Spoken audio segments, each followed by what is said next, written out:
বিকেলের জল আর উপর থেকে বৃষ্টির জল এসে ডুবে গেল। 1টা-1:30টার পর থেকে জলটা ঢুকলো, দেখতে দেখতে আলুটা ডুবে গেল। এখন আমরা যে আলুটা তুলবো সেই কোনো উপায় নেই। ডিবিসি থেকে কি জল ছেড়েছে? হ্যাঁ, ডিবিসি থেকে জল ছেড়েছে।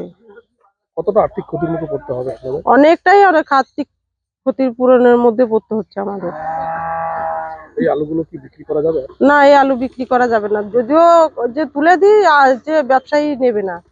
কেন নেবে না?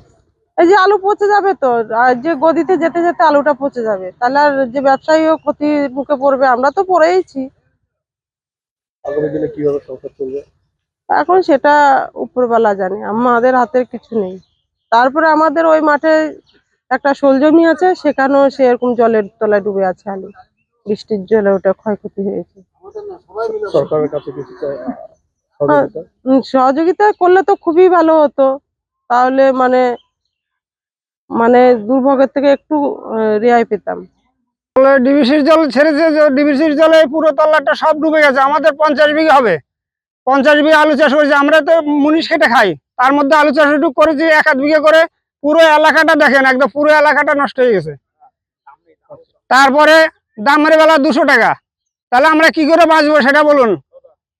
এখন এই আকাশের এখনো পরিস্থিতি খুব খারাপ।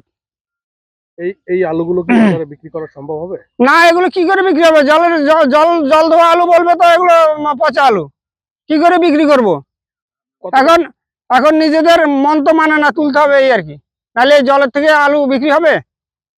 কতটা আর্থিক ক্ষতির মুখে পড়তে হবে? প্রচুর আর্থিক ক্ষতি, প্রচুর আর্থিক ক্ষতি। আর্থিক ক্ষতির কোনো হিসাব নাই। সরকারের কাছে কিছু সহযোগিতা চাইবেন? হ্যাঁ, সরকারের কাছে অবশ্যই চাইবে। এখন সরকার দিলে তো ভালো হয়, না দিলে কি করব? দিলে আমাদের তো দরকার, আমরা তো নিরুপায়। এখন রাত্রে ঘুম থেকে উঠে এসে দেখছি সব ফ্ল্যাট হয়ে গেছে, তাহলে আমরা কি করে বাঁচবো, কি করে খাবো? এইটুকু নিয়ে তো আমাদের সংসার।